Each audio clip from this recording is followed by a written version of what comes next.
भगवान की जय। सद्गुरुदेव भगवान की जय। बोला गया कि उद्धव जो थे वो ज्ञानी थे।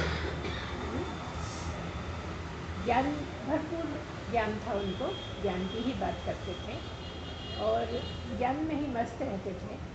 और ज्ञान का थोड़ा सा उनको अहंकार भी था। या आप लोग सब लोग जानते हो, सुनते रहते हो भागवत में कि उनको थोड़ा अहंकार था कि हम ऊपर वाली कक्षा में हैं, हम ज्ञानी, मतलब गोपी हमारी बराबरी कैसे करेंगी। लेकिन जब वो वहाँ पहुँचे तो उनको क्या समझ में आया कि ये तो मेरे से भी ऊंची जगह पे बैठे। मैं तो अपने आप को और ब्रह्म को, भगवान को अलग मानता हूँ, समझता हूँ, लेकिन ये तो स्वयं ही कृष्ण बनी बैठी, नाटक नहीं कर रही, कोई खेल नहीं खेल रही। इतने भाव में है, इतने भाव में है कि कृष्ण ही बन गई हैं। आपस में एक दूसरे के साथ इस तरह की लीलाएं चल रही हैं जैसे कृष्ण की लीलाएं चल रही हैं। तो मैं समझती इतने से ही आपके प्रश्न का जवाब हो गया होगा। आपने ये पूछा है कि उसमें क्या अंतर है, क्या वो साथ साथ नहीं चल सकते। एक स्थिति होती है जब साथ साथ चलते, क्योंकि हमारा मानना ऐसा है कि बिना भक्ति के ज्ञान भी नहीं हो सकता। जो केवल भक्त ज्ञानी ज्ञान की बात करते हैं वो पूर्णता को नहीं प्राप्त हो पाते, और जो केवल भक्ति की बात करते हैं वो तो बात अलग है, वो तो आप लोग जानते ही हो सब, है ना। एक मैं हूँ, एक भगवान है, इस तरह का उनका भाव रहता है। और इसीलिए वहाँ पर ये गाना बहुत सूट करता है। क्या मतलब है कि एक स्थिति तक भक्त भी पहुँच जाता है और क्या किया जाता है, सब बराबर है, ज्ञानी और भक्त बराबर है। लेकिन फिर वो ये प्रार्थना क्यों कर रहा है कि जब मेरी जान निकलेगी तब आप ऐसा ऐसा हो। क्या मतलब है, अगर प्राण निकलते समय ये सब होगा तो फिर उसको मोक्ष होगा।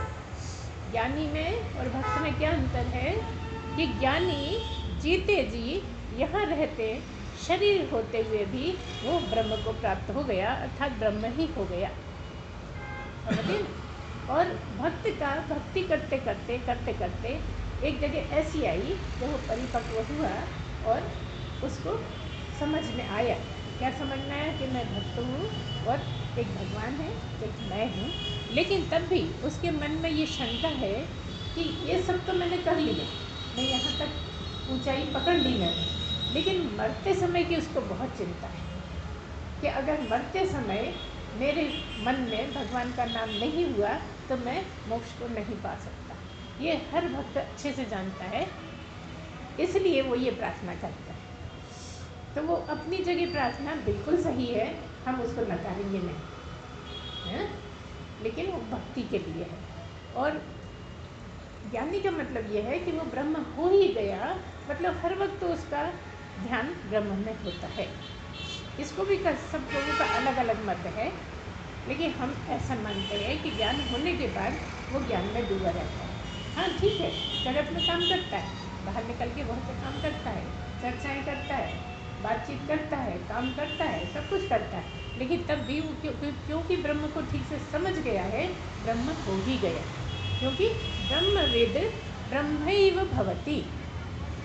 जिसने ब्रह्म को जान लिया वो ब्रह्म ही हो गया। अब उसको मरने का इंतजार नहीं करना। अब तो वह शरीर है जिससे वो दूसरों का उद्धार करने में लगा है, दूसरों के कल्याण के लिए लगा है।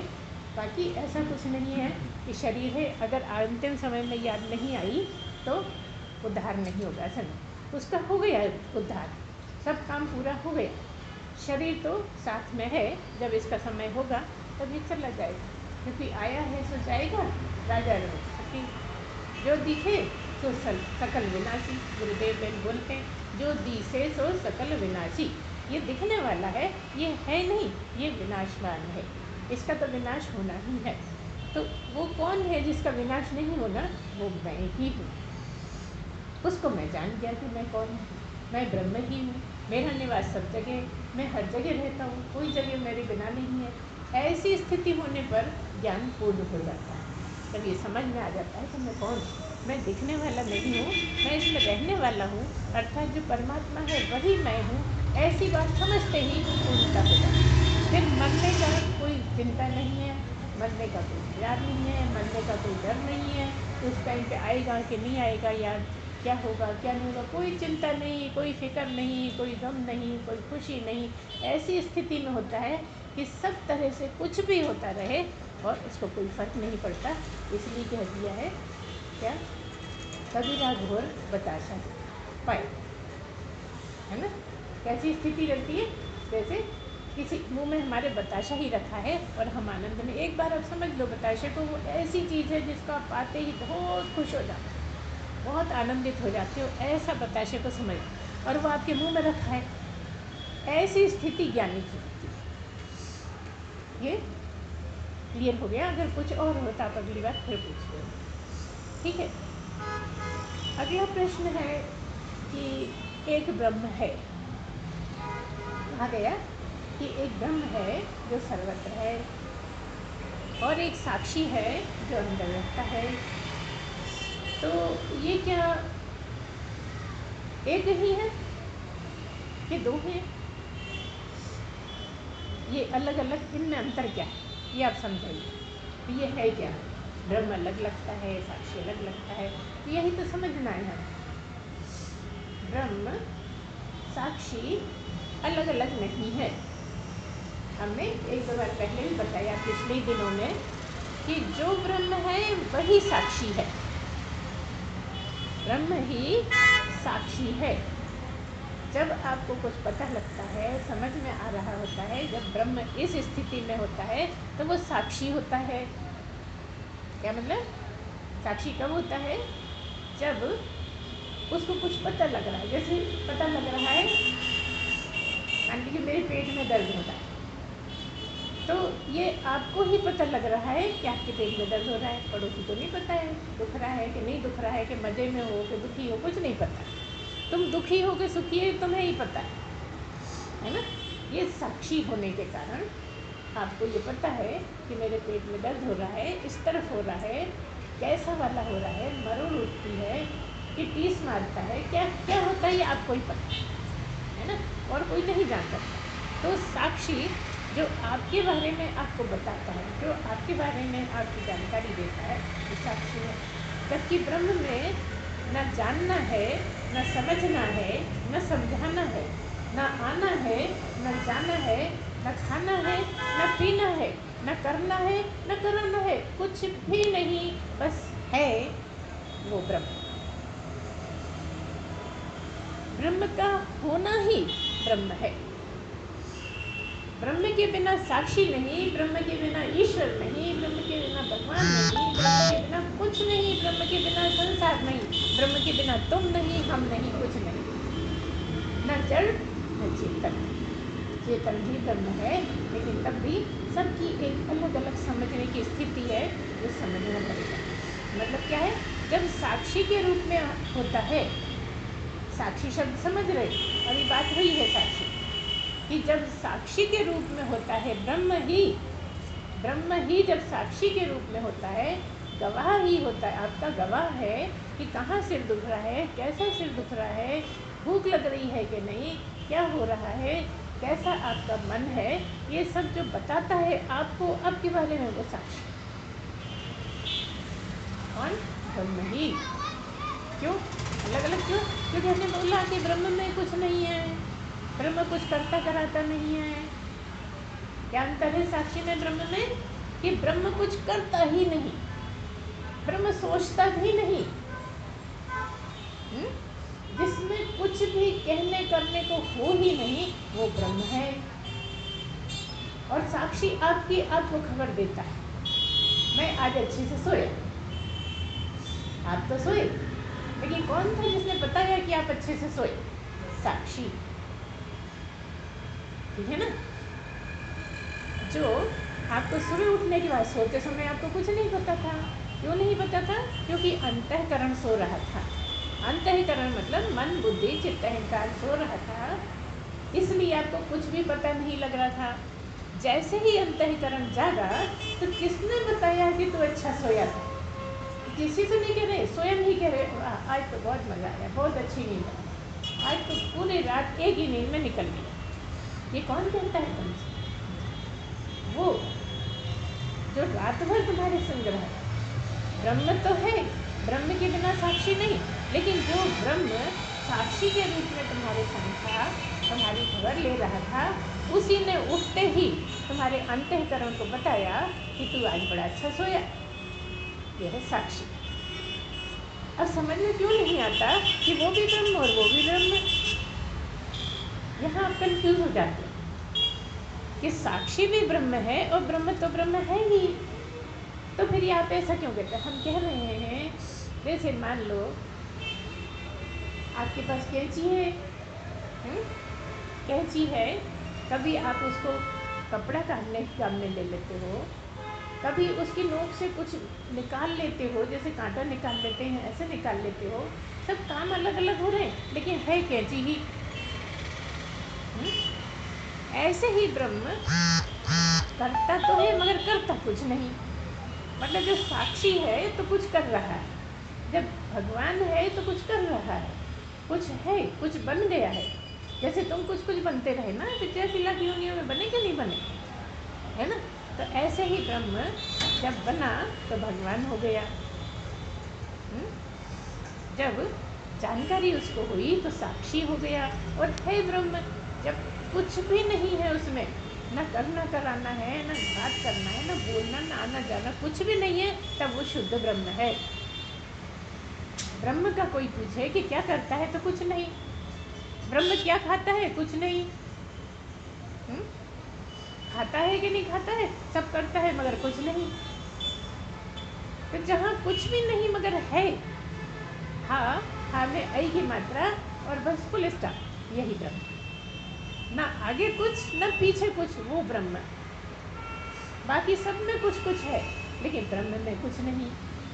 तो इसलिए जो जीते जी पूर्ण जागृति के स्थिति में, जो ऐसी स्थिति में आ गया कि कुछ भी नहीं कर रहा लेकिन जाग रहा है, उसको जागने का भी नहीं पता कि मैं जाग रहा हूँ, ब्रह्म हो गया। उस क्षण पूर्ण जागृति की स्थिति में उसे ये समझ में आ गया कि मैं ब्रह्म ही हूँ। पता नहीं लगा उस टाइम, पता बाद में, क्योंकि उस टाइम उसे कुछ नहीं पता, क्योंकि ब्रह्म है। समझ रहे हैं क्या बोल रहे हैं? तो उस क्षण जब उसे कुछ नहीं पता होते हुए ये पता लगा कि मैं ब्रह्म हूँ, बस इतनी ही बात से, इतने ही बोध से वो ज्ञानी हो गया। लेकिन वो बता नहीं सकता। मुश्किल इसलिए होती है कि जो उसने अनुभव करा उसको कुछ बता नहीं सकता, क्योंकि सब चीज़ की नकल होती रहती है। अगर ये बताता तो ये भी लोग बोलने लगते कि हमें भी ऐसी हुआ, हमने भी ऐसी किया, हमारा भी हो गया। ये सब बहुत चलता रहता है समाज में, ठीक है ना? तो कुछ ऐसा भगवान ने पर्दे के पीछे रखा है कि सब होते हुए जिसको हो गया वो तो जान जाता है, लेकिन जिसको नहीं हुआ वो नहीं समझ सकता जब तक उसको ना हो जाए, ठीक है ना? तो इस तरह से साक्षी में और ब्रह्म में समझ में आया होगा आपने दोनों का अलग अलग। तो साक्षी का तो इसी तरह का है, जैसे बात हुई कि गवाही देने वाला तुम्हारे साथ साक्षी के अलावा और कौन है जो तुम्हारे बारे में तुम्हें गवाही देगी? कब कैसा विचार आया, कब तुम्हारा मन खराब हो गया, कब तुम अंदर ही अंदर खुश थे, भले ही दूसरे को कैसा भी दिखा रहे थे, लेकिन तुम्हारी अवस्था, तुम्हारी स्थिति तुम्हें पता थी, है ना? तुम ही साक्षी थे, कोई दूसरा साक्षी नहीं था। तुम्हारे अंदर कोई दूसरा नहीं था, तुम्हारे साक्षी तुम ही हो, तुम्हारे अलावा कोई नहीं है। तो जब तुम नहीं थे, तब जब तुम नहीं थे का क्या मतलब? जब तुम सो रहे थे, तुम होते हुए तुम नहीं थे का क्या मतलब? अहंकार भी सोया हुआ था। एक अहंकार वो है जो कहने में आता है, समझ में नहीं आता है, दिखता है, लेकिन एक अहंकार वो है जो दिखता नहीं, समझने में नहीं आता। वो अहंकार, वो कौन है? ब्रह्म, है ना? जो ब्रह्म है वो सोता जगता है नहीं, है ना? लेकिन एक है जो सो जाता है, मन बुद्धि चित्त अहंकार सो जाता है कि नहीं? तो उसमें अहंकार भी है ना, मैं है ना, तो मैं भी सोने चला गया और सो गए। सोते में मैं सोने चला गया, लेकिन रात भर कैसा सोया ये किसने बताया? अहंकार ने नहीं बताया, मन ने नहीं बताया, चित्त ने नहीं बताया, है ना, बुद्धि ने नहीं बताया। किसने बताया?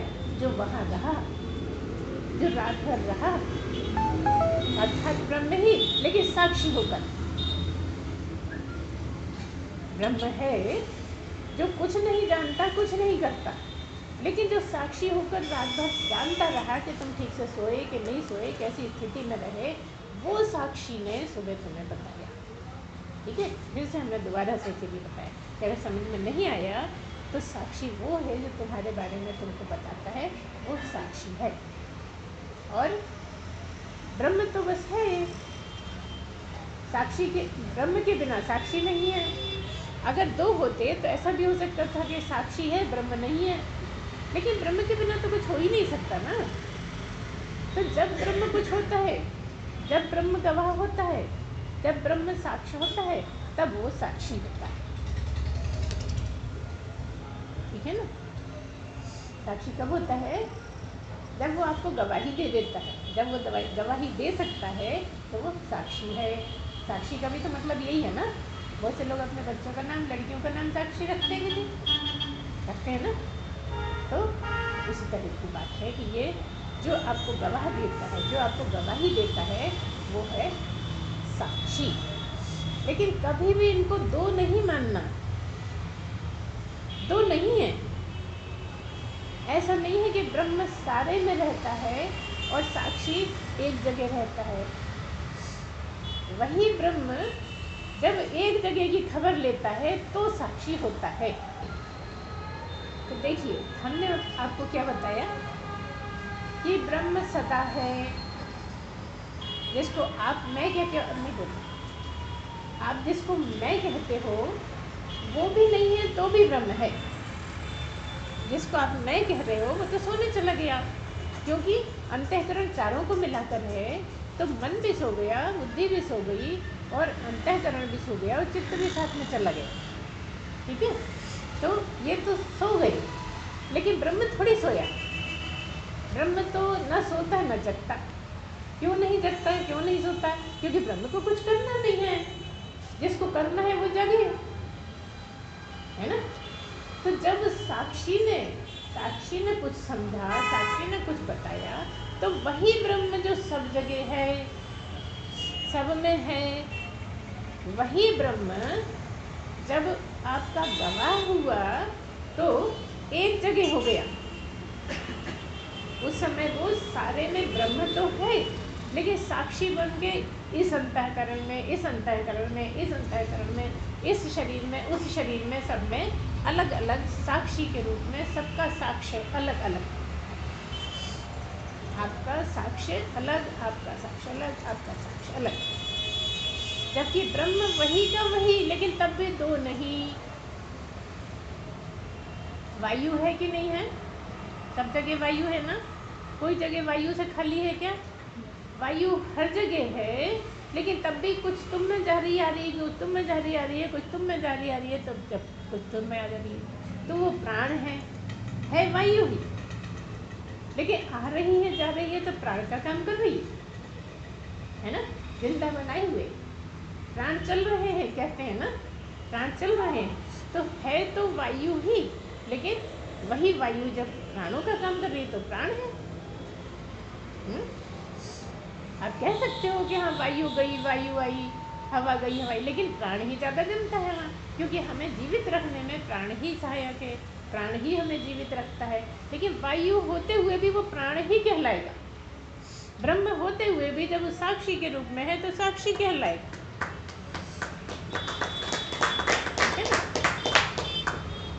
लेकिन ब्रह्म में जब कुछ नहीं है तो वो साक्षी नहीं है। जब एक रस है, एक समान है, सम है, सारे में समता है, उसमें कोई अंतर है ही नहीं। वैसे भी ब्रह्म कहीं ज़्यादा कभी कम है नहीं, कि किसी में ज़्यादा है किसी में कम है, ऐसा नहीं है। इसीलिए ज्ञान की स्थिति भी ऐसी, ज्ञान हो गया तो हो गया, या तो नहीं हुआ या हो गया। ऐसा नहीं होगा कि इसको थोड़ा सा हो गया है अब थोड़ा और होएगा, अभी अंदर का हो गया है बाद में बाहर का होगा, ऐसा बिल्कुल नहीं है। जो इस संदेह में जी रहे हैं वो गलत समझ रहे हैं। तो जब होगा तो हो गया, अंदर बाहर एक रस, ज्यों चेतन भरपूर।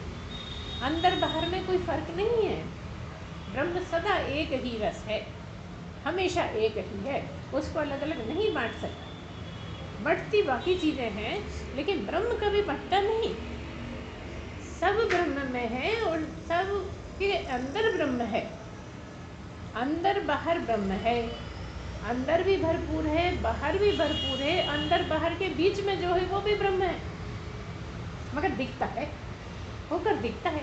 ये दिखने वाला होकर दिखता है, जो दिखने वाला है उसके अंदर भी ब्रह्म है, जो दिखने वाला है उसके बाहर भी ब्रह्म है। ब्रह्म की कहीं कमी नहीं है क्योंकि ये बना भी ब्रह्म से ही है। तो सब जगह अंदर बाहर एक रस, ज्यों चेतन भरपूर। जैसे ब्रह्म सब जगह एक ही तरह है, एक सा ही है, कोई अंतर है ही नहीं कि कहीं घनीभूत है कहीं कम है कहीं ज़्यादा, ऐसा नहीं है, बिल्कुल एक सा है, कहीं ज़्यादा कहीं कम नहीं हो सकता। आप कहोगे जैसे यहाँ शरीर है तो यहाँ शायद ज़्यादा होगा, नहीं नहीं, एक सा शरीर हो नहीं हो, सामान हो नहीं हो, कितना भी भारी से भारी सामान है, पहाड़ है तो भी ब्रह्म एक सा।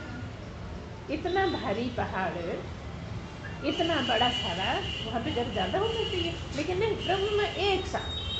समुद्र है, पहाड़ है, आकाश है, जहाँ कुछ नहीं है तो भी एक सा, क्योंकि है ही एक रस। सब जगह समता में जो है, तो सब जगह समान रूप से जो है वो ब्रह्म है ना। तो उसका कभी ये संदेह करना ही नहीं कि यहाँ कम होगा यहाँ ज़्यादा होगा, इसको थोड़ा ब्रह्म कम है इसको ब्रह्म ज़्यादा हो गया है, ऐसा नहीं। ब्रह्म सब में एक ही है, लेकिन ब्रह्म जब तक समझ में नहीं आता तब तक ब्रह्म नहीं होता। ब्रह्मविद ब्रह्मई भवती कहा ही इसलिए है कि समझ में आया तो हुए। अभी कहा ना कि जानने की बात है, मानने की बात तो हो गई, बहुत सालों से चल रही। सत्संग में बैठने वाले शुरू में मानते हैं, मानते मानते मानते मानते एक समय ऐसा आता है जब जान जाते। तो जिस क्षण जाने वही बोध का क्षण है। जिस समय क्या जाने कि मैं ब्रह्म ही हूँ, ऐसा जानकारी हो, मैं ये शरीर नहीं हूँ मैं ब्रह्म ही हूँ, जिस क्षण ये जानकारी हुई वही बोध का क्षण है, वही ज्ञान प्राप्ति का समय है। तो यहीं तक की यात्रा है। जैसे ही ज्ञान हुआ तो ब्रह्म ही हो गए, अब करने कराने को कुछ नहीं रहा। तो इसीलिए क्यों नहीं रहा करने कराने को ब्रह्म, क्योंकि ब्रह्म कुछ करता नहीं। अब आप कहोगे आप तो करती दिखती हो, आप तो जब देखो तो कुछ कुछ करती रहती हो, तो वो ब्रह्म नहीं करता, शरीर करता है। जब कुछ होकर दिखता है तो जो होकर दिखता है वो होता है। मतलब क्या है, अगर फूल दिख रहा है तो ये ब्रह्म नहीं, फूल है ब्रह्म ही, ब्रह्म ही है इसलिए फूल है। लेकिन ये ब्रह्म नहीं, ये फूल है, ये ब्रह्म नहीं माला है, ये ब्रह्म नहीं मोहिनी है, ये ब्रह्म नहीं मोबाइल है, और है सब ब्रह्म। कुछ कठिन नहीं है। जैसे ही शुद्धि होती है तो सब सरल लगने लगता है। अभी पूछा गया कि क्या करें कैसे करें, तो कहा बस राम नाम में डूबे रहो। राम नाम में क्यों डूबे रहे, जब ब्रह्म को जानना चाह रहे हैं तो राम नाम में क्यों डूबे रहे, इसलिए डूबे रहो कि उसके सहारे शुद्धि हो जाएगी, और शुद्धि हो जाएगी तो समझ में आ ही जाएगा। प्रवचन तो चलता ही रहता है, प्रवचन में आप आते रहते हैं, तो देर किस बात की है, देर शुद्धि की है। शुद्धि हुई कि आप जाने। एक और प्रश्न भी रहा कि हम समर्पित क्यों नहीं हो पाते हैं। हम तो बहुत चाहते हैं समर्पण होना, गुरु भी है, सब कुछ हमें उपलब्ध है, लेकिन समर्पित क्यों नहीं होते, क्योंकि अभी वो स्थिति नहीं बनी कि समर्पित हो पाए। जिस समय वो स्थिति आपकी बन जाएगी, आपकी इतनी शुद्धि हो जाएगी तो समर्पण हो जाएगा, और समर्पण के बिना नहीं होता ज्ञान, और इसीलिए गुरु का आवश्यक है। ये गुरु साधन ते नहीं हुई तुम्हारी कृपा पाए कोई कोई, तो क्यों बोला गया है, बोला ही इसीलिए गया है कि गुरु अत्यंत आवश्यक है और गुरु को समर्पित होना भी आवश्यक है। गुरु है तभी तो समर्पित होते। समर्पण कब हो रहा है? जब आपकी वो स्थिति बन गई, मतलब जब आपको शुद्धि हो गई है, जब आप समझने के लायक बन गए हो, तब समर्पित हुए और गुरु से आपका कनेक्शन हो गया, गुरु से आपका तार जुड़ गया। जैसे ही तार जुड़ा वैसे ही आपका बोध हो गया। कोई गुरु ने कान में आके नहीं कहा, जैसे कहते हैं ना कान फूंक दो, कान फूंक दो, वो कहते हैं गलत भाषा में लोग, लेकिन कोई फूका थोड़ी जाता है। कुछ लोगों ने फूकना मतलब फूकना ही बना लिया है कि शिष्य भाई हम कान फूकवाना है, आए फूक मार दी, हो गया।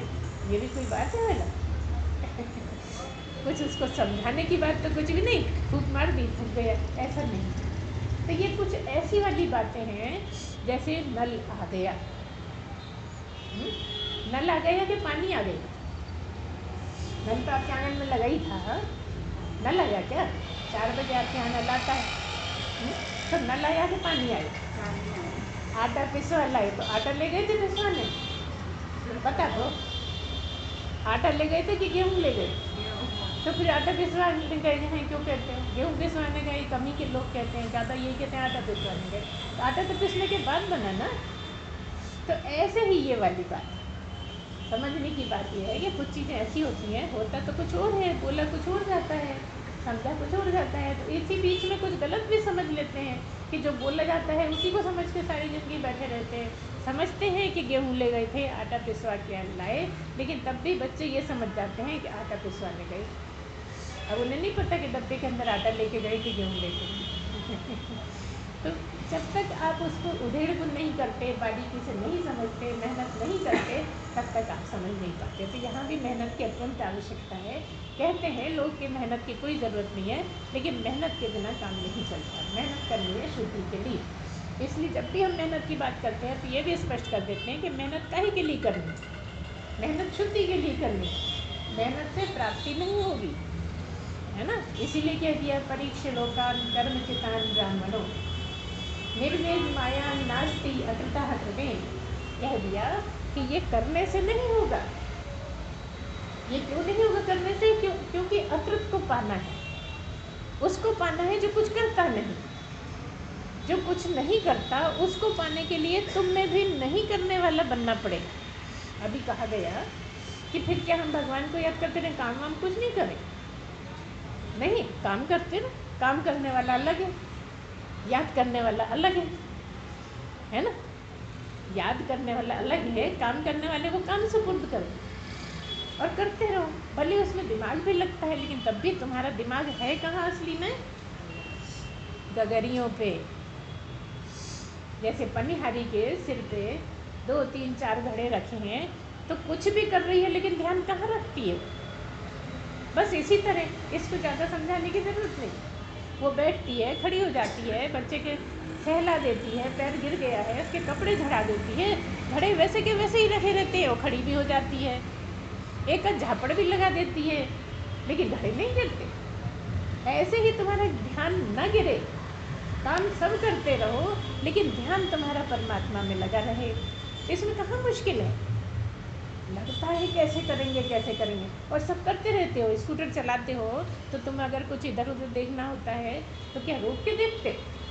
स्कूटर चल रहा है, सबको देख रहे हैं, कोई आ रहा है कोई जा रहा है, उसके हिसाब से स्पीड धीरे कर रहे हो, तेज कर रहे हो, जैसी ज़रूरत है वो सब कुछ कर रहे हो, ब्रेक लगा रहे हो, एक्सीलेटर दबा रहे हो, सब तो कर रहे हो हैं।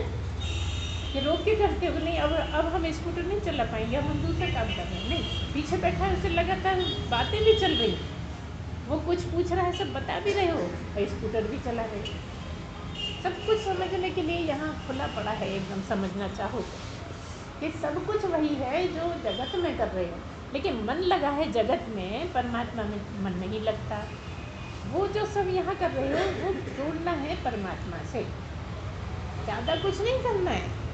करना इतना ही है कि लगन लग जाए परमात्मा से। लगन लगी है जगत में और चाहते हैं परमात्मा को पाना, तो कैसे परमात्मा को पाएंगे? अगर परमात्मा को पाना चाहते हो तो लगन परमात्मा में हो, और जगत को पाना चाहते हो तो जगत में तो लगे ही हो। उधर से तो हटाना ही मुश्किल पड़ रहा है, लगाना कहाँ? हम ये नहीं कहेंगे कि जगत में लगाओ, वो तो हटाए हटाए नहीं हट रहा, ऐसा पक्का लगा हुआ है कि चाहते हैं कि थोड़ी बहुत देर के लिए हट जाए, लेकिन नहीं हटता। कैसे करें, कैसे करें, ये प्रश्न उठते रहते हैं। अरे इतने काम हैं, कैसे करें। हो जाता है। लोगों ने नौकरियाँ भी करी हैं, रात्रि के बाद नौकरियाँ भी करते हैं, ऐसा नहीं है कि छोड़ देते हैं। हाँ, थोड़ा सा वहाँ के लोग ढीले हो जाते हैं कि हाँ भाई ये इनकी स्थिति दूसरी है, थोड़ी बहुत गलती हो गई, कुछ भूल गए, कुछ हो गया तो माफ़ कर दिया जाता है। तो जो जानते हैं वही माफ़ करते हैं। इस जगत में सताने वाले भी कम नहीं हैं। जिनको पता लग जाए कि इतनी ऊंची जगह पहुंच गए और चिढ़ते हैं बहुत ज़्यादा, तो बहुत गलत गलत बातें भी करते रहते हैं। अरे बहुत महान समझते हैं। ब्रह्म पुरुष महान समझेगा ही नहीं। हमारे गुरुदेव कहते हैं ब्रह्म ज्ञानी ऊंच से ऊंचा, सारी ऊंचे से ऊंची चीज़ जो है उससे भी ऊंचा ब्रह्म ज्ञानी है। जो इतना ऊंचा हो गया, उसको सोचने की क्या ज़रूरत है कि मैं महान हूँ। महान तो वो सोचेगा जो कम होगा। जिसको कहीं अपने में कमी लगती है वो ऐसा मनाता है अपने आप को, नहीं नहीं मैं तो बहुत महान हूँ, ऐसे ही लोग मुझे कम समझते हैं, मैं तो बहुत महान। उसे कुछ पूछने कहने की ज़रूरत ही नहीं है। लेकिन अगर कोई कहता भी है कि बहुत महान समझते हो, हाँ समझते, बता इसके आगे क्या है बोलने के लिए। अगर हम ये कहें कि नहीं समझते तो कहेगा नहीं समझती हूँ, हम कह रहे नहीं समझते, वो कहेगा नहीं समझते, हाँ भाई हम समझते हैं तो समझते। अब क्या लड़ोगे तुम। बस ब्रह्मज्ञानी का ये है कि वो हमें मिला देता है, उसको असलियत सब कुछ पता है कि असलियत क्या है। लेकिन अगर कोई कहता है नहीं आप तो बहुत बेकार हो, हाँ है बेकार। जब आप ये कहोगे नहीं हम बड़े बड़े काम के हैं, हम तो ब्रह्मज्ञानी हैं, हम तो कल्याण करते हैं, हम तो ऐसे, तो वो 10 बातें सुनाएगा। जो वो कह रहा है आप तो बस सीधा वो कह दो हाँ ऐसा ही है, सही जाना आपने भी। अब उसको बोलने को है क्या। अगर कोई कहता है कि मेरे पास 15 फीट का बांस है और आप कह रहे हो मेरे पास 10 है, अब उसने कह दिया 15 तो तुम कहते हो 25 का है। अब वो 15 कह रहा है तो कह रहे हैं हाँ भैया तेरे पास तो 15 ही है, मेरे पास तो 10 है। अब क्या बोलेगा वो। यह है तरीका आपके सोचने का। यही तरीका काम आता है यहाँ पे। जो ज़्यादा उचकते हैं ना वो नहीं कर सकते, वो जगत में ही फंसे पड़े हैं, जगत में ही इतने ज़्यादा परेशान हो रहे हैं कि छोटी छोटी बात में रो रहे हैं, झीक रहे हैं, तरह तरह की बातें बना रहे हैं। तो ठीक है, उनका वही है, उनका काल वही चल रहा है, उनका जीवन वही चल रहा है, तो वो अपनी स्थिति में, बुराई किसी में भी नहीं, सबकी अपनी अपनी स्थिति है, सब अपनी अपनी जगह चल रहे हैं। तो कभी भी ऐसा नहीं मानो कि हम ऊंचे हैं और कोई नीचा है। सब अपनी अपनी जगह सही है, क्योंकि सब भगवान के बंदे हैं। जिसको जहाँ लगा दिया है वहाँ अपना काम कर रहे हैं। हम नहीं कर रहे हैं तो उनको पछताना पड़ेगा, गलत कर रहे हैं तो पछताना पड़ेगा, बुरा कर रहे हैं तो पछताना पड़ेगा। तो उसके लिए बुद्धि दी है ना भगवान ने, बुद्धि को काम लो, हर जगह बुद्धि को काम लो। एक मनुष्य मात्र ऐसा है जिसको बुद्धि दी है कि सोच समझ के काम कर। बाकी किसी को ऐसी बुद्धि नहीं दी है कि तेरी जिम्मेदारी है तेरे बारे में। कोई भी कीड़ा मकोड़ा, हाथी, शेर, बड़े से बड़ा जानवर, छोटे से छोटे जानवर, किसी को बुद्धि ऐसी नहीं दी है कि अगर वो गलती करे तो जिम्मेदार वो होएगा। नहीं, जिम्मेदार वो बिल्कुल नहीं होगा। केवल मनुष्य मात्र ऐसा है कि वो गलती करेगा तो जिम्मेदार वो ही होगा, क्योंकि उसे बुद्धि स्पेशली दी गई है कि इससे सोच समझ और कर। तेरी गलती तेरी जिम्मेदारी, मेरी गलती मेरी जिम्मेदारी। अगर मैं कहूँ कि तूने सारा गलत कर रहा, तू ही गलत है, तूने अपना भी सब बिगाड़ दिया और मेरा भी सब बिगाड़ दिया, तो तुम सो रहे थे क्या, तुम अपना सुधार लेते। तो सबको अपनी अपनी जिम्मेदारी मिली है, आप अपने ध्यान दो, पर दूसरे में टांग मत अड़ाओ, दूसरे में मत फंसो। तो कई बार बहकाने वाले ऐसे भी बहका देते हैं कि करा देते हैं सब गड़बड़, लेकिन दिमाग में बिठा देते हैं कि नहीं मैंने नहीं, उसने करा है। ऐसे लोगों की भी कमी नहीं है जगत में। सब कुछ गड़बड़ कराते हैं, जानते बूझते गड़बड़ करा देते हैं और कहते हैं मैंने नहीं, उसके सिर पर रख देते हैं टोकरी। तो ये दुनिया है, यहाँ सब चल रहा है, तुम सब स्वीकार लो, तुम हो जाओगे ब्रह्म। तुम स्वीकारते नहीं, तुम कहते हो नहीं नहीं ऐसा नहीं, ये मैंने किया ही नहीं, किया है तो किया है, नहीं किया तो नहीं किया, और नहीं किया तो भी किया। अगर सामने वाले कह रहे हैं हाँ तूने किया, हाँ किया है, बोल क्या बोलता है, क्या बोलेगा। नहीं किया, हाँ नहीं किया। इतनी है हिम्मत, इतना गुर्दा है क्या। आप तोड़े देते हो अपनी बात पे। तो बस जाही विधि राखे राम, ताही विधि रहिए। जैसा वो कहना चाहता है, कहलाना चाहता है, वैसा कह दो, जैसे वो कराना चाहता है कर दो, लेकिन बुद्धि को संग रख के बुद्धि को अपना रोल करने दो। बुद्धि से पूछो। हम मन का बिल्कुल नहीं बोला, यहाँ ध्यान दीजिए बात पर, कि हमने नहीं कहा कि मन जैसा कहे वैसा करो, हमने यहाँ ये कहा कि बुद्धि जैसा कहे वैसा करो। मतलब तोल के बोलो, तोल के करो। मन तो चाहे जो कहता है, मन तो कुछ भी करने को तैयार है। मन तो आपको कोई चीज़ चुराई है, खाने का मन हो रहा है तो खा के लेटरिन में जाके खा लीजिए, ऐसे लोग भी होते हैं। भाई यहाँ सब देखेंगे चुराया हो, जाके लेटरिन में खा लिया, उनको उस टाइम पे लेटरिन थोड़ी दिख रहा, उनको तो मन कह रहा है भाई। तो आप मन के बस में ना रहें, इतनी मेहनत कर लीजिए कि मन के दायरे से बाहर निकल गए तो ब्रह्म को पा गए। या तो मन में रहोगे या ब्रह्म में रहोगे। तो अगर ब्रह्म को समझ जाओगे तो ब्रह्म हो जाओगे। ब्रह्म में सभी रह रहे हैं, ब्रह्म से बाहर कुछ भी नहीं है, सब ब्रह्म ही है, सबके अंदर ब्रह्म है। तो इस तरह से एक आता है, मंत्र आता है, यतो वा इमानि भूतानि जायन्ते येन जाता निवृत्ति यत् प्रयन्ति अभिसंविशन्ति तद् ब्रह्मेति तद् विजिज्ञासु से कहा कि ये जो सब पैदा हो रहे हैं जगत में, इतने लोग जो पैदा हो रहे हैं और पैदा होकर जीवित बने हैं, मतलब पालन पोषण हो रहा है। पैदा किया ब्रह्मा ने, पालन पोषण किया विष्णु ने, ये सब कुछ हो रहा है और इसी में ही विलय भी हो रहे हैं। वो किया किसने? शंकर ने, शिव ने, है ना। तीनों काम हो रहे हैं, इसी में पैदा हो रहे हैं, इसी में पल रहे हैं, इसी में बड़े हो रहे हैं और इसी में विलय हो जाते हैं, है ना। कौन? किस में विलय हो जाते हैं? ब्रह्म में। उसको ब्रह्म जान, जिससे पैदा होते हैं, जिसमें रहते हैं, जिसमें लय हो जाते हैं, उसको ब्रह्म जान। इसकी जिज्ञासा कर, इसको जानने की इच्छा बना। अगर तूने इसको जानने की इच्छा बनाई और जानने का प्रयास करा, मेहनत करी इस जीवन में, तो ब्रह्म को पा जाएगा। बोलिए सच्चिदानंद भगवान की जय।